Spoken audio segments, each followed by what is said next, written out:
So hello friends, I hope you all are doing well. Now I am starting this video by one question that if you came across many great scientists like Einstein and Niels Bohr, so I am particularly talking about the physicists. These great scientists were somehow inspired by the Sanskrit and Vedanta.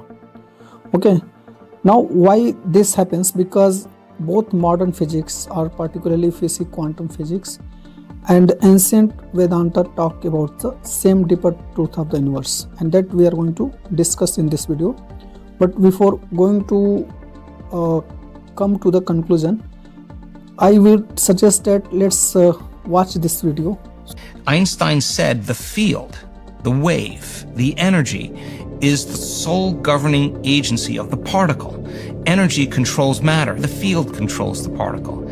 Now this particularly part, so what this particularly part is saying that everywhere we are surrounded by the matters. Okay, now the video is saying that what we see as a matter is something controlled by an invisible, that is the field. Okay, and the same concept is Vedanta says, that is the Brahman. Okay, so the Vedanta says that the invisible Brahman, that is the subtle field, controls the entire physical world, that is the material world. So material is not primarily is the energy, that is the conscious, is said in the Vedanta. If you change the information in the field, can you change the projection, the particle in three-dimensional reality? Now if you follow the Vedanta, this particularly part we have realized in many contexts. Okay, so in simple words, if you want to change the invisible layer, if you want to change the deeper invisible layer, so the outer world will automatically change. Okay, Vedanta calls this as a sanskara. Okay, so sanskara means our mind field. Okay, so if you change our sanskara, and that is the inner field, it will automatically shapes our outer field. Okay, so that is why Vedanta tells us to focus more on our invisible part, that is our inner part. It will automatically reshape our outer part. If the quantum field is an invisible field of energy that exists beyond our senses, beyond our body, our environment and time. This is exactly what Vedanta calls a Brahman. Okay, so a reality which is not limited by our body, our senses or time.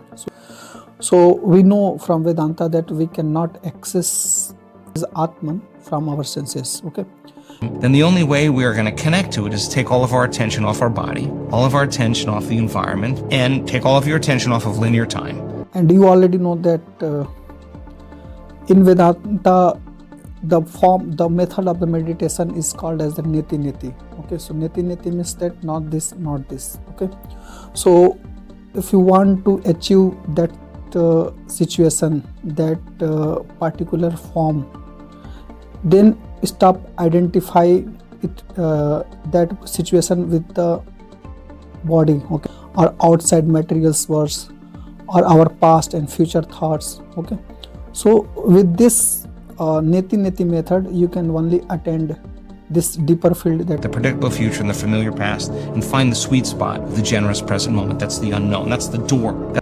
And Vedanta call this present moment as a turiya. Okay, so that is the timeless awareness.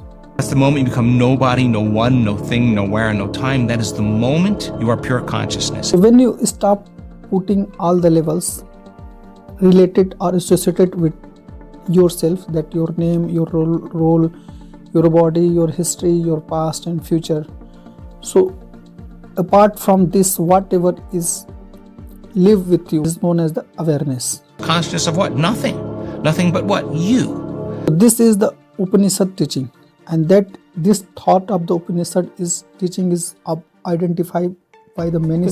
So the Upanishad says that the seer and the seen is not separable, they are the same things, and that situation is known as the pure awareness. And the act of becoming conscious of nothing and becoming nobody, no one, no thing, nowhere, no time is the eye of the needle. This part clearly means that you cannot enter the deeper field, that is the Atman, carrying your ego and your identity.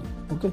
And that is the moment you're walking through the door to the quantum field. And when you walk through that door, the game changes. It's all energy.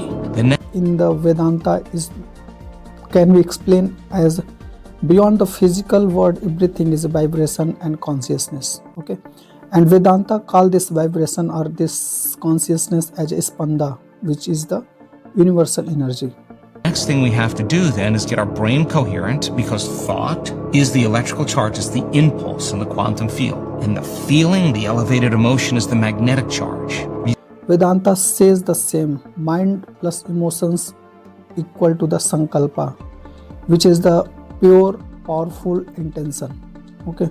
Take a thought and a feeling, an image and an emotion, a vision of the future with a coherent brain and a coherent heart, you get a whole new Wi-Fi signal. This means your inner state creates your outer experience. So Vedanta also says that the mind alone is the cause of the bondage and the liberation. Okay.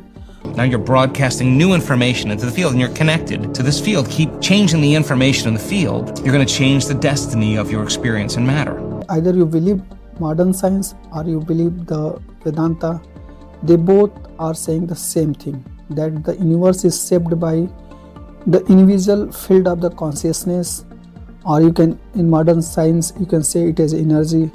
And by changing your inner state, you can change your whole outer reality. Okay. Thank you for watching my video.